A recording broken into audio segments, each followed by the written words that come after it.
Hey, quick question for you. How are those New Year's resolutions going? If you're already feeling like you've lost momentum, you are not alone. But maybe this year, it's not about doing more. Maybe it's about choosing you. What if your only resolution was to start building healthier relationships with others and with yourself? That's where my book, Enough as I Am, comes in. It's this gentle guide for anyone who's ready to break free from people pleasing, set boundaries without guilt, and finally feel good enough without having to earn it. Because the best investment that you can make is in your healing. So grab your copy of Enough as I Am on Amazon. I'm going to include the link in the show notes. Now, on to the episode. What if the constant overwhelm that you feel isn't just mental, it's biological? In today's episode, I'm talking with therapist and integrative practitioner Atara Parkinson about what's really happening in our bodies and brains during motherhood, especially in the early years after childbirth.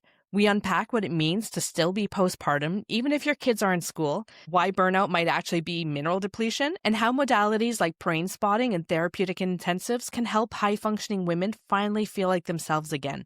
If you're a working mom who's tired of powering through and ready to feel grounded, this one is for you.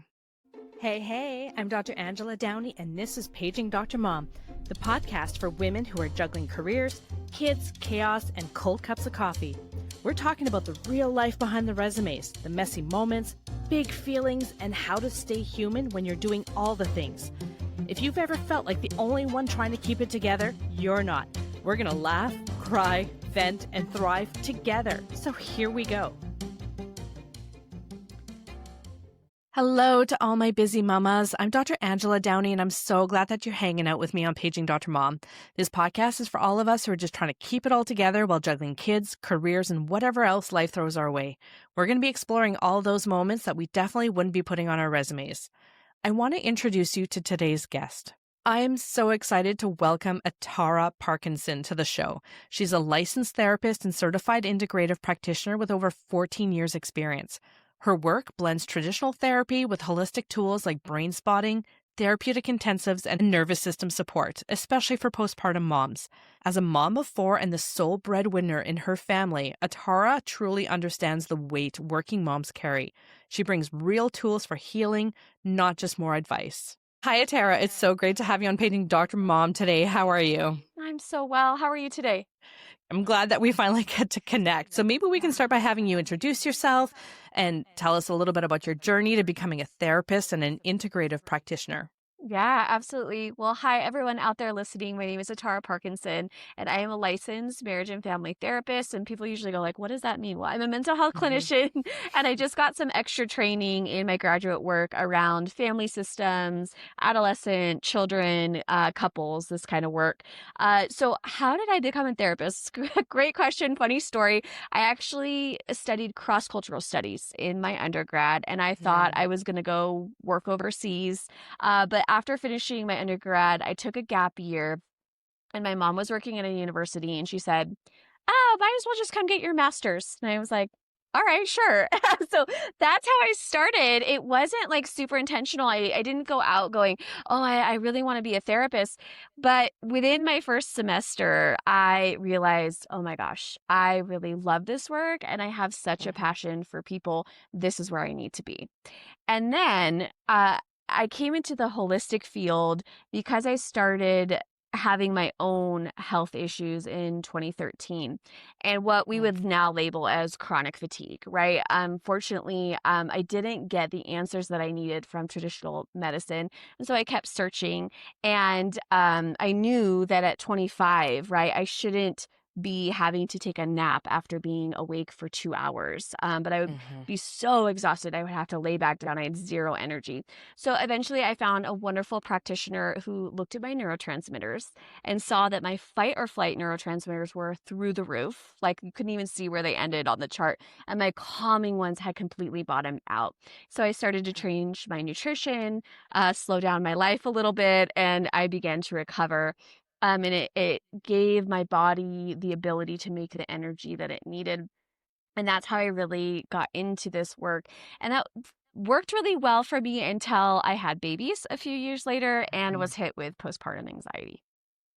can you take us back to that time, that postpartum anxiety that you had? What did it look like for you, and how did you realize that something needed to shift? Yeah, for sure. Well, first, I want to say that 10 years ago, the term postpartum anxiety was just barely starting to surface. And I was a mental health clinician, and I didn't even know what I was experiencing the first time I was experiencing it. And this is why I'm so passionate about this population, because it took me a few tries, a few babies to even realize that we're not required to suffer in postpartum, and that it actually can be a beautiful and restorative time. So for me, postpartum anxiety really manifested as rage, anger, indecision, and hyperfixation. I was very reactive to the smallest things that would go wrong. I'm putting that in quotes because they were wrong in my head. I was very snappy, constantly snappy at my partner, at those around me. Intense rage would bubble up, and I had never been an angry or anxious person in my life. So that was really jarring for me. I felt really overwhelmed by simple questions like, hey, do you want to go do this activity? And my thoughts would start to move really rapidly as if they were in fast forward, like, well, that will interfere with the baby's nap time. And what if he gets fussy and then I'll get stressed and I won't actually have fun, right? Boom, boom, boom. They would come really, really fast. And it wasn't until baby number 2 that I really hit a breaking point and thankfully discovered how to support my biochemistry and nervous system better. So that's when you knew something needed to switch. You knew you were not your Exactly. usual self. So Right. a lot of people think like when your mat leave is over, you should just bounce back and go back to who you were. So can you talk about the idea that the postpartum brain is still your brain, and what do you mean by that?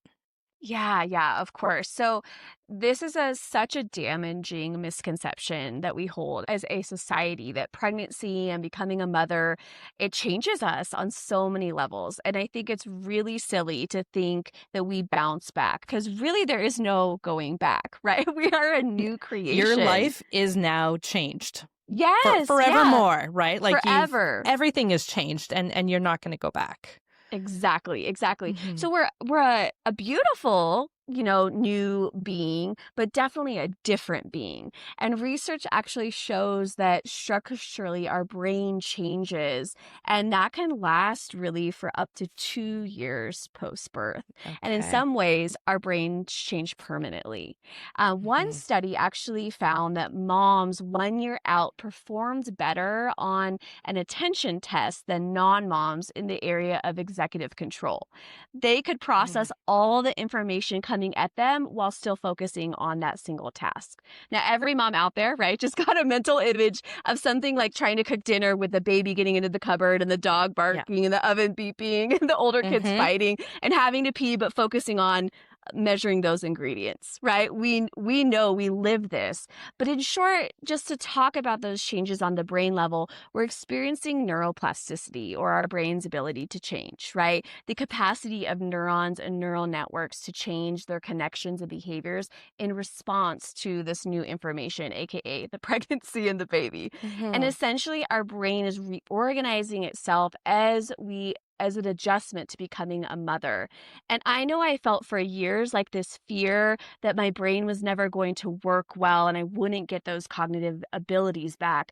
But to moms listening out there, I'd say trust the process. Know that your brain is actually making amazing changes and is literally reshaping itself. But it is needing to reshape itself, and that takes time, and there's going to Correct. be some pitfalls that come along with it. Yeah. So I've heard a lot of my colleagues talk about pregnancy brain, prego brain. Yes. What Yes. what are some of the changes that people do experience during their pregnancy? Yeah, great question. So often what is happening is we are, if you can imagine like the brain almost releasing or letting go of unnecessary information in order to have new abilities, new Hmm. tasks. So a great example I always love using is I would constantly forget my files up in my office when I would go down to see the psychiatrist. And I kept doing this, and I was like, what's happening? Why is my brain doing this? This was in pregnancy, not even in postpartum yet. Yeah. And as I've read and researched this topic, well, my brain would forget information like that or forget where I put my car keys, for example, because it was preparing to be more socially in tuned, read facial cues, read signals from body language better. It's just one example.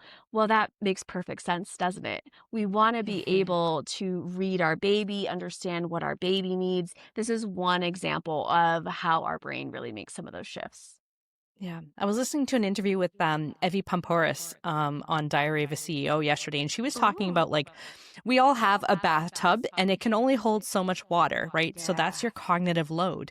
So if Mm-hmm. your body is trying to prepare for all these new stimuli that are going to be coming your way, I Mm. guess you're talking about like getting rid of some of that water to make room for it to fill up with other stuff. That's a great visual. I love that.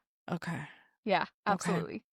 And sometimes it's getting rid of stuff that you don't want to be getting rid of. And maybe that just takes time to find those things again and find that right balance of the things that need to leave your brain to make room for all this new stuff that's going to be coming your way. Absolutely. Yeah. And to go back to that phrase, new creation, that's exactly it, Hmm. right? We are no longer the same. Some of our abilities, I'll say our priorities for our brain and nervous system just shift. And I'm assuming these changes continue after the baby's born, right? If nothing else, Correct. it probably just becomes even more, and you are needing to make room faster and faster for all these new stimuli and all these new stimuli, triggers. I don't know what the best word to Yeah. Yeah. use is, Yeah. but all these things that are coming your way. And Absolutely. many women are having children every 2 to 3 years. So Uh-huh. if you're saying that your brain is not quite normal 2 years after, and then you go Right. and you have another baby, that's 9 more months of pregnancy. That's So, I right. mean, really, women who are having 2 to 3 children, that's like 6 to 8 years for Yep. them of just constant changes to their brain. And That's right. neuroplasticity, you are making all these new pathways in your brain for all these new tasks that you're learning and picking up. Yeah, absolutely. And I think when we look at, right, like women that have multiple children in a row, I was one of those women, by the way, is we can see the intensity maybe much more strongly the first time, right? Because Hmm. it's changing in ways that it's your brain has never changed. And then it can Yeah. feel, I think, a little bit more Hmm. gentle the time or two after. But absolutely every time, not just the first time we become a mother, but every time we become a mother, something shifts. We're not a mother of one. We're now a mother of Hmm. two or a mother of three. Yeah. And we have to figure out how are we going to adjust and be in this new reality. Yeah. And that second and third child, they're going to be different from your first. So Yeah. you're learning Amen. new things, right? Yes. Yeah, yeah, no child is the same, and nobody comes Exactly. with the same instruction manual. But I never Hmm. got my instruction manual. I don't know if you did. I Mine didn't never either, arrived. sadly. Lost Yeah, it. It lost in the mail, I lost guess. in the mail. So why do you think that a lot of high functioning women silently struggle with their mental health? And I guess Mm, most women do. They struggle with mm. some mental health issues after having their children.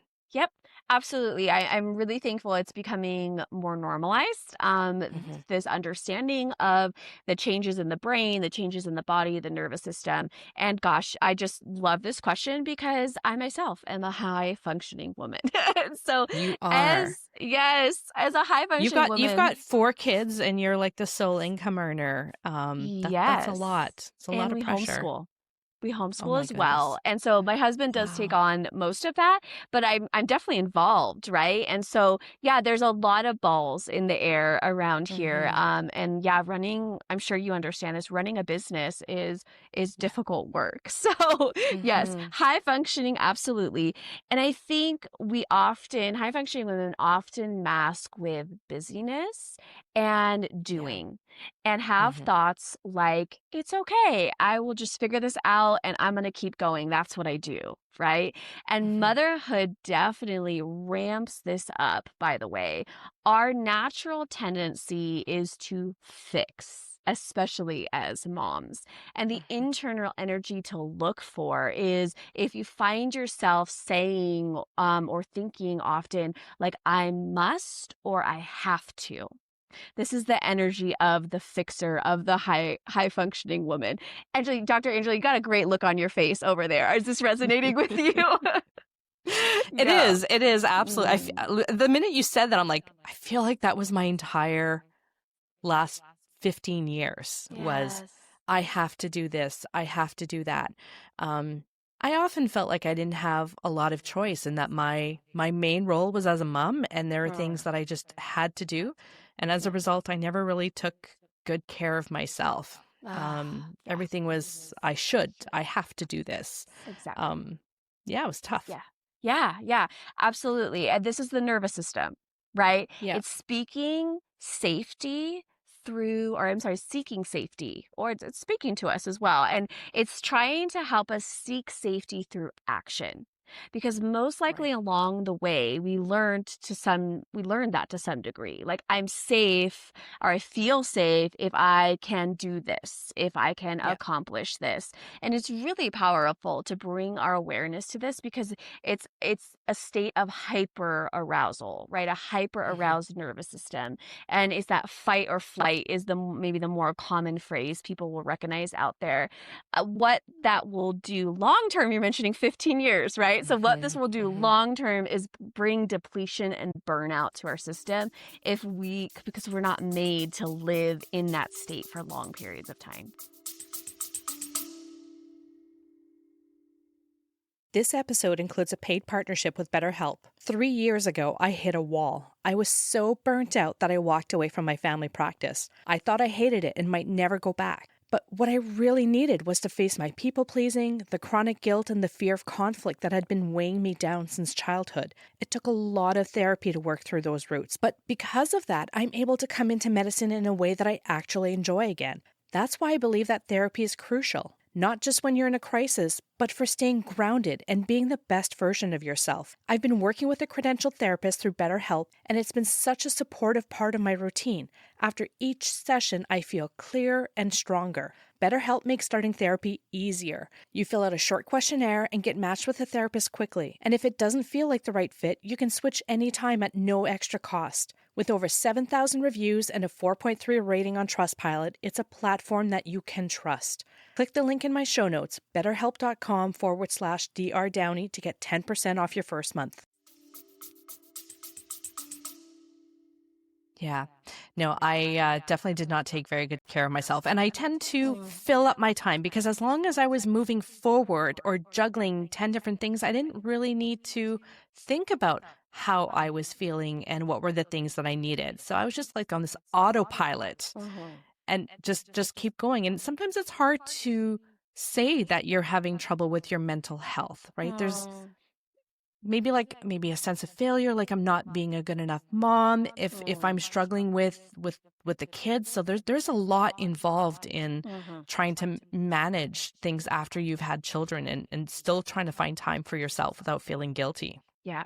Yeah. I love the way you put that. I hear that often from clients is I feel more comfortable going all the time. Right. If I Yeah. have something morning till evening and I'm just running at this really rapid pace, that actually feels more comfortable. And I feel more comfortable with that in my body, in my system. And that's a good indicator. If we can't slow down, if we struggle with being Hmm. present or relaxing, that we are in that fight or flight state. Yeah.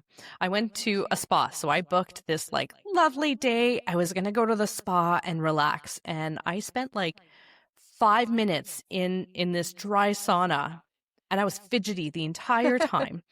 And I was like, okay, well, what do I do now? Like I've been here for 5 minutes. What do I do now? And where do I go now? And I couldn't, I knew there was a problem when I knew I just couldn't be by myself. Yeah. And, I went and got some tea, left the tea there, went to the next thing. And I was like, wow, I've done these circuits of like the hot and the cold. I've done them over and over again. What do I do now? It's time to go home. And it's been an hour. So I knew that there was a problem when I could not relax. And I was stuck in this fight, flight, freeze mode. Yes, absolutely. Yeah. And I'm so glad you had that moment. Because as you're saying, sometimes it's easier to ignore, right? To push that down, to just keep going, to say, I'm just going to focus on the kids. But we talk about the mom being really like the pulse keeper of the home. Mhm. And if we're not okay, if we are not regulated, what is that going to lead to in our children and within our household? A dysregulated household. And I also think about teaching or modeling behavior, right? I ask clients all the time, when was the last time you saw a peaceful or rested woman? Hmm. And they will they will pause and say, oh, I can't actually think of one. Yeah. Right. And so, yeah, this is so important to be able to say, can I be in a place to care for myself, to rest, to allow myself to be present? That's super important for our system.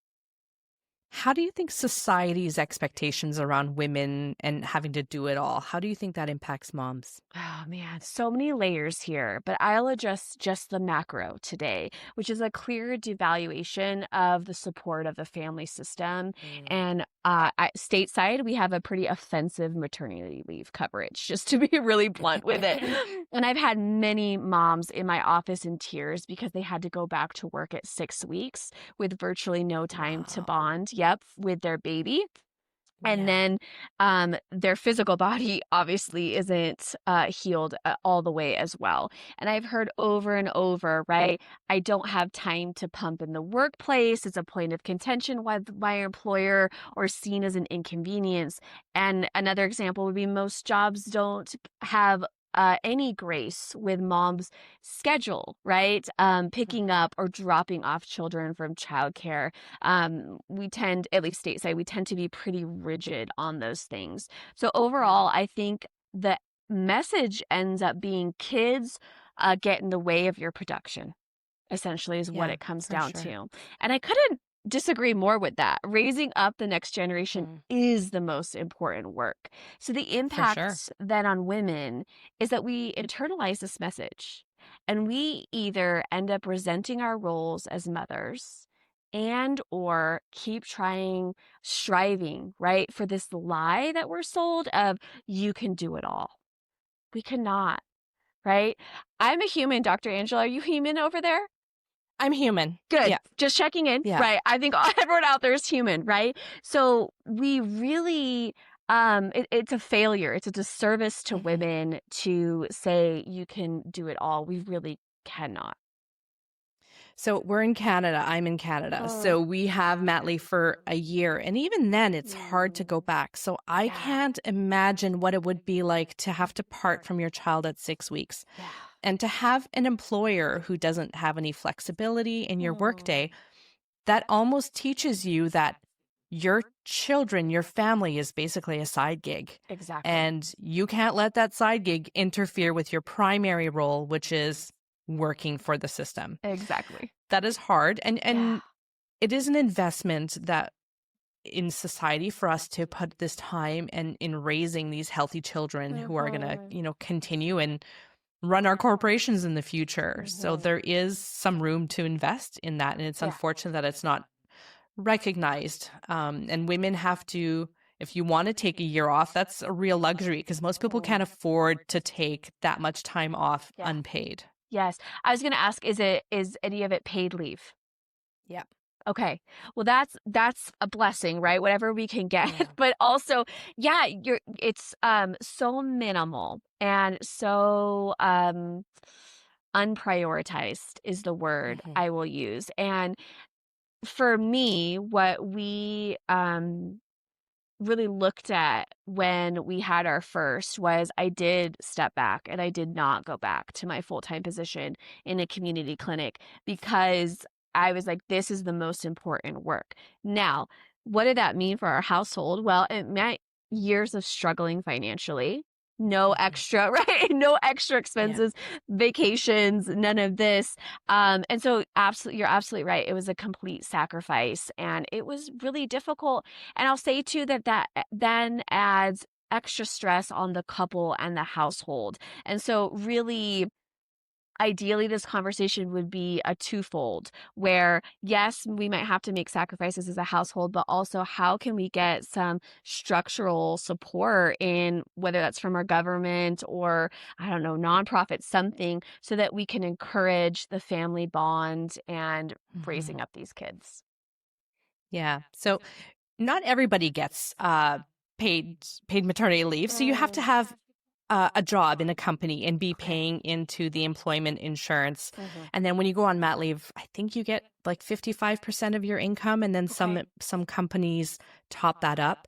When I Mm. had a child, I was a student, so I wasn't working. I did not get to Mm. collect any maternity leave. And I actually went back 10 days after a C-section, Wow. which was not a great idea. And my partner was on paternity leave to take care of the baby. But Okay. um, yeah, it was really tough Yes. leaving the baby Oh, at 10 days. And I knew wow. he was well cared for. My partner was Hmm. there taking care of him, but Yeah.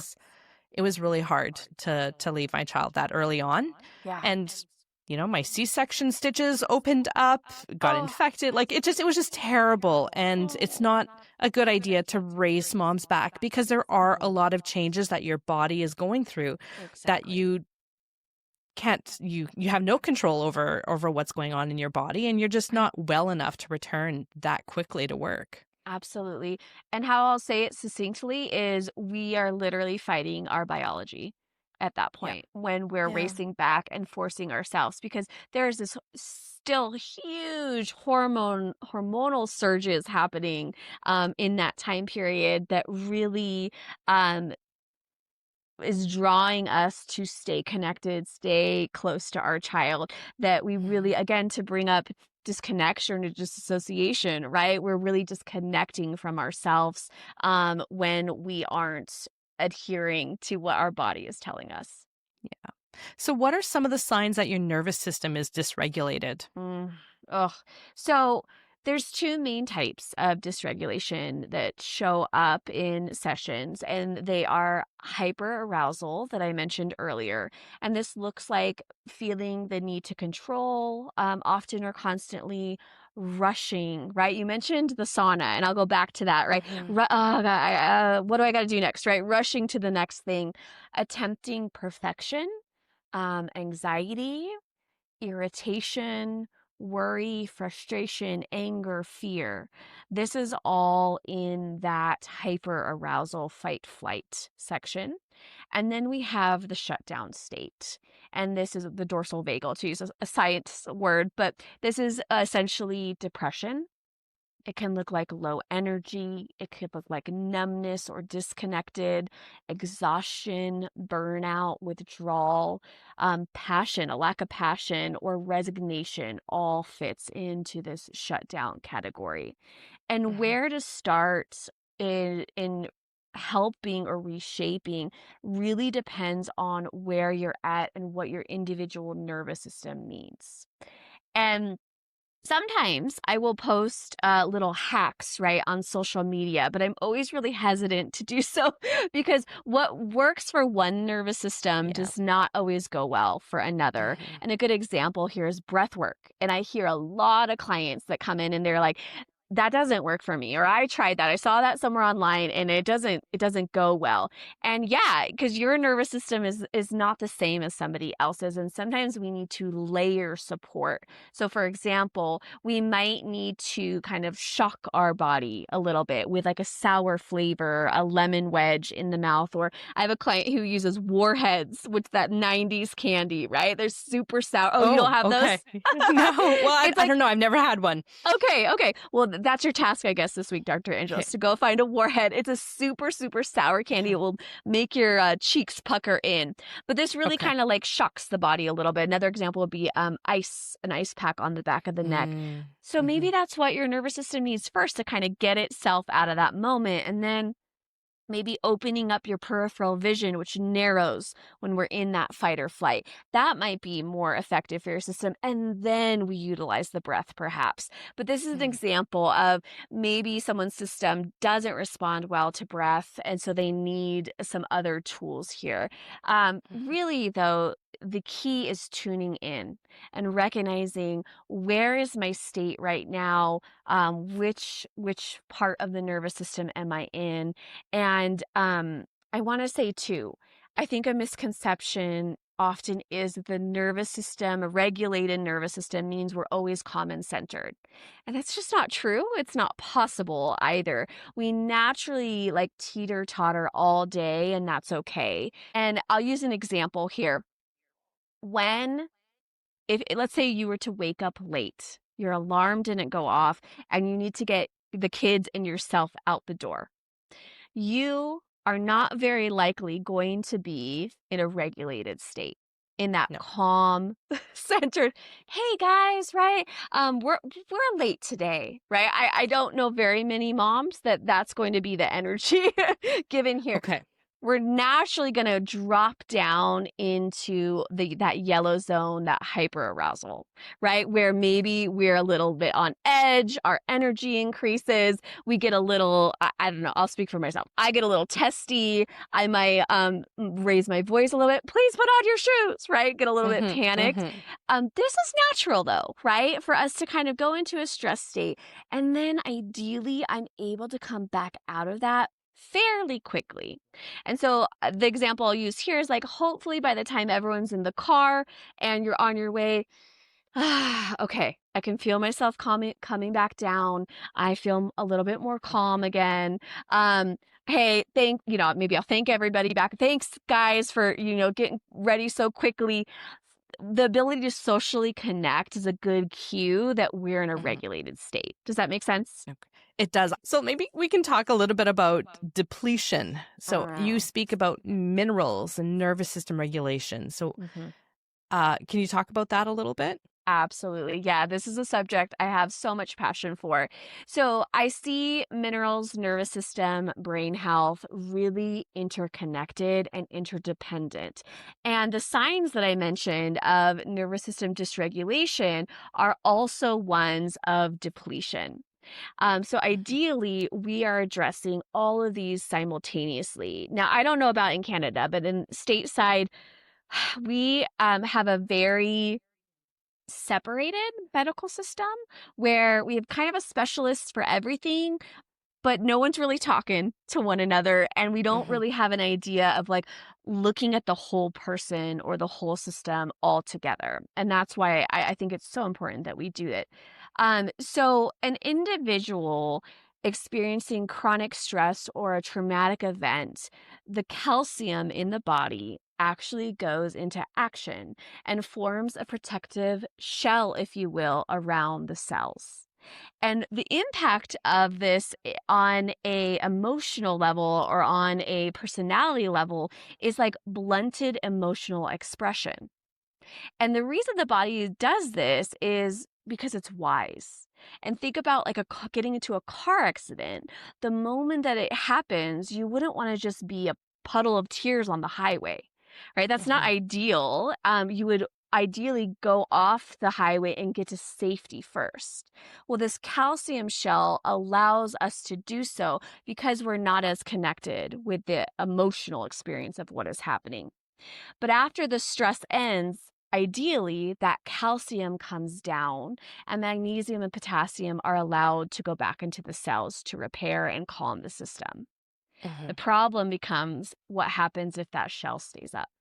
What happens if that stress when you're in is chronic? constant stress Exactly. and fight or flight. Okay. Exactly. So what that ends up looking like is withdrawal, difficulty connecting emotionally, depression, and an individual, again, that has no zeal for life. And we're talking about the nervous system. The person could stay stuck in that chronic fight or flight and feel on edge all the time, or always trying to fix things, as we talked about. This taxes the body and the biochemistry, as well as showing up in that personality way or our temperament would be an example. And so that's how stress or constant trauma really depletes our bodies. Is there anything we can do about that? Or our only option is to self-regulate and calm down?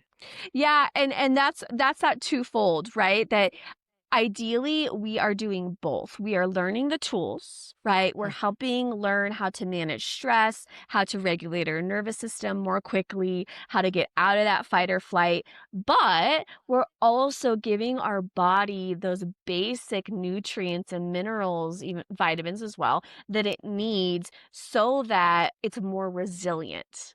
I Mm-hmm. talk about minerals as protective over the body and the nervous system. When we have adequate amounts of them, they are able to go to work readily. But if you don't have enough magnesium, and then, let me mention real quick, side kind of trail here, but we get more depleted in pregnancy. So Yeah. we're in this stress state and we're utilizing this even more, right? The body doesn't have what it needs to stay regulated and stay grounded, so that it's even harder to do so.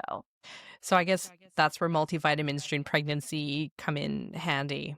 Right. Yes. So getting those minerals in through good nutrition, um, there's a lot of great stuff out there. A quick example would be magnesium bath flakes. A great brand I love is Ancient Mm. Minerals. There's no plug here. I'm not associated with them, but it's something we use in our household. And what I'll do is I'll throw a handful of that in the bathtub when my kids are taking a bath, and I will put my ankles in and soak up some of Mm. that extra magnesium. They're getting their hit of Interesting. magnesium. I'm getting my hit of magnesium. Everyone sleeps great and has a supported nervous system that evening. Okay. Yep. No, I like that. I'm curious about when we were talking earlier, you mentioned brain spotting, and that's something I'd never heard of before. So can you tell us Mm-hmm. what that is? Yes. Oh, I really love brain spotting. Brain spotting is a somatic therapy or a body therapy, if you don't know that word. And it uses what we call eye fixation. So keeping our eyes Mm. at a specific point in space in our field of vision.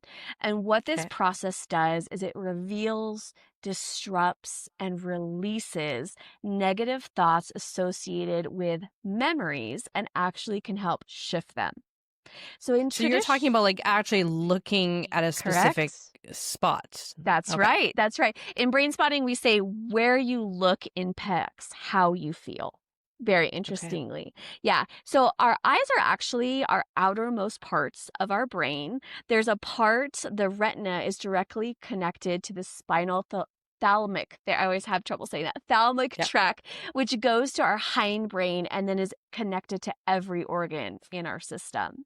And Okay. so when we change our eye position, I mentioned earlier, right, opening up our peripheral vision, this would be Mm-hmm. another example that's interconnected. When we do that, it actually signals safety to the body and helps us feel more calm. When we talk in traditional talk therapy, we just are using our prefrontal cortex or our neocortex. We call this the thinking brain, right? It's what Mm-hmm. you and I are using to converse right now. But brain spotting helps us access our subcortical brain, which is where trauma gets stored. And a brain spot essentially is a physiological, an actual capsule, if you will, held in the brain of distorted emotional experience.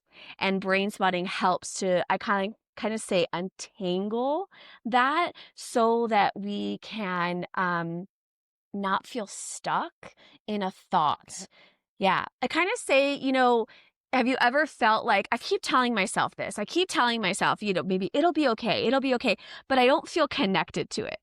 And brain spotting actually helps engage like a thought we've been having and like provide a resource for us. Interesting.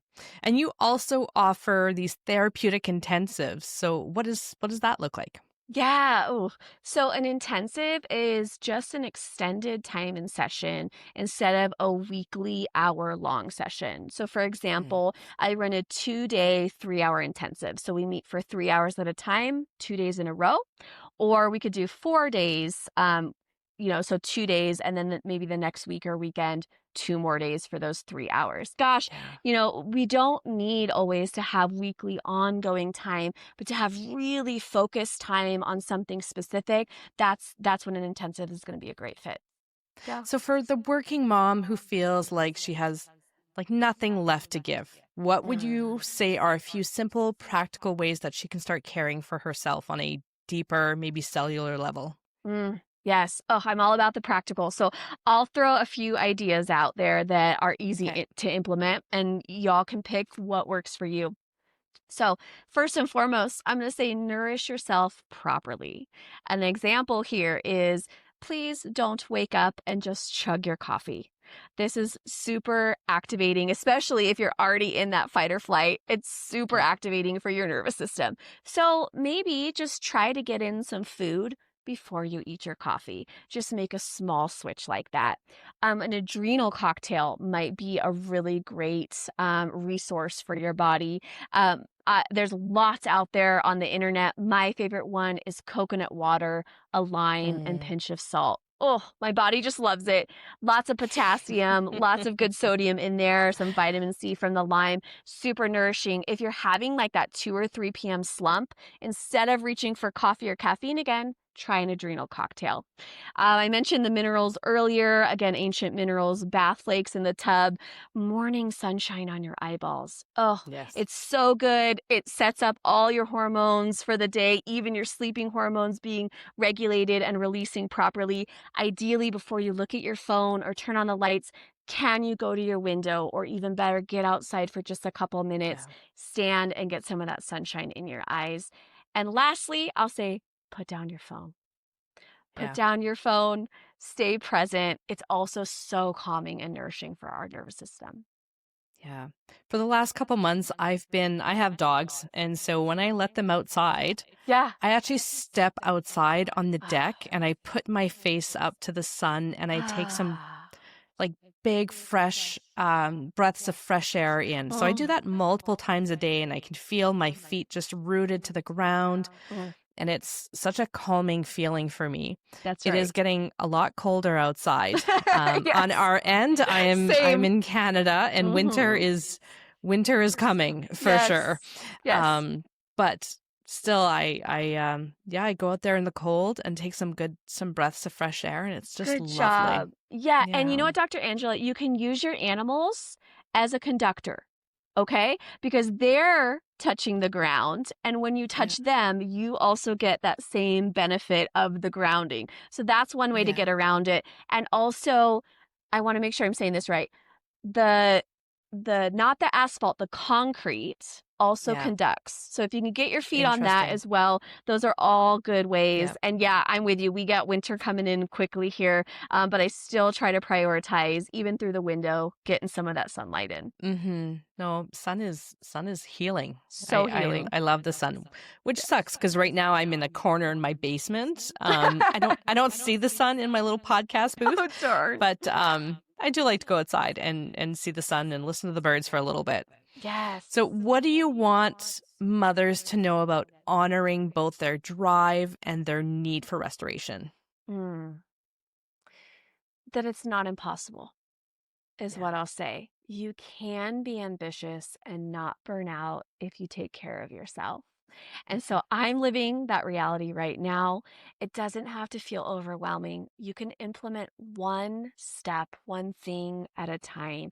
And that's exactly what I walk clients through is don't feel like you have to do a complete lifestyle diet, nervous system overhaul. Let's just take it one piece at a time. And so, for example, right, if that one piece is, oh, yeah, I'm just downing my coffee first thing in the morning. Great. Yeah. Let's change that. Or, oh, yeah, I'm picking up my phone and it's resetting my system to midday instead of morning. And so my hormones aren't being released properly.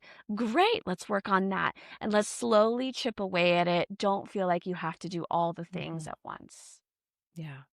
Atara, I love quotes. Is there a particular quote that you'd like to share with us? Oh, good. I love it. So, this one just really spoke to my heart because it is relevant to the work I do and also relevant to how I educate my kids. And so my quote is from Aristotle, and he Yeah. says, educating the mind without educating the heart is no education at all. And I think that's so relevant for today too, is for those high achievers, right? We kind of tend to focus on the minds and to get into and remember that heart space, because when there's coherence between these two, it makes all the difference. Yeah. You can't just work on one and forget the other. Absolutely. Yes. Yeah. Agreed. I love that. I love that. Thank you for sharing. So how can listeners find you? Yeah, well, my website would be first and foremost, and that's just my name, ataraparkinson.com, ATARAPARKINSON. And then the second place I think I'm most active is Instagram. And I'm just at atara.parkinson. And I have such a love-hate relationship with social media. I love it because I love connecting with you all. And I love giving free information. So there's a lot of info on there on nervous system, quantum biology, nutrition, and minerals, kind of all wrapped into one on social media there. Okay. And you've got a course, you've got a freebie called the Nervous System Ladder, and then you've also got a course. Can you tell us about those? Yes. So my nervous system ladder is a great starting point. This is a visual of some of the things we talked about in here. That fight, flight, that shutdown, that freeze. There's one more on there that I'm forgetting. But it lists all of them, and then it gives some indicators of, okay, how do I know which of those I'm at and at what points in time? And so it gives you some things to look at. And then my program, Mama Rewired, is for mothers that, they felt like they've lost themselves. Maybe they're recognizing some of those pieces of the nervous system dysregulation. Maybe they feel super depleted. And so it's exactly what I kind of said here is it's 12 weeks where we chip away at some of these. It's individualized, so it's not broad general advice. It's where are you at and where do you need to start? And so you get to meet with me one-on-one over 3 months, and we're going to really personalize and shape that as we go through the 3 months. I think that's really important. When you're a mom and you're working full time, it's easy to lose yourself in that role and forget who you are, the things that you like. Yes. So I think that's really important. I think I lost myself for about 15 years, and it took a while to remember how to get back to who I was. I didn't know what I liked anymore. Yeah. With you, Dr. Angela. I was there for about 7 years, and I think it's such important work for moms to do, is to just come home and say, who is she? Who is this individual in the mirror now? Yeah. So Atara, thank you so much for joining me on the show. Your honesty and your wisdom and the practical tools that you shared today are really going to resonate with so many women who feel like they're just running on empty. So I love how you helped reframe burnout as something that we can actually heal from with the support and with just a little bit more self-compassion that we normally don't allow ourselves. And thank you to all of you who are hanging out with us on Paging Dr. Mom. If you enjoyed today's episode, go ahead and hit follow or subscribe so you don't miss what's coming up next. And if you want to keep the conversation going, you can find me over on Instagram at drangeladowney. I would love to hear from you. So take care for now. You are doing better than you think. That is it for today's episode of Paging Dr. Mom. If it made you smile, nod along, or feel just a little more seen, then go ahead and hit that follow button and share it with a friend who needs to hear it. Take care for now. You are doing better than you think. What if just a few minutes a day could help you understand yourself more deeply and finally start breaking those old patterns? My 365-day journal is designed to do exactly that.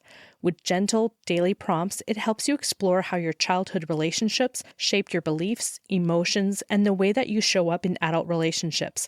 It's available in several beautiful colors now on Amazon. Just search Enough as I Grow by Dr. Angela Downey and start your journey forward. Now, back to the episode.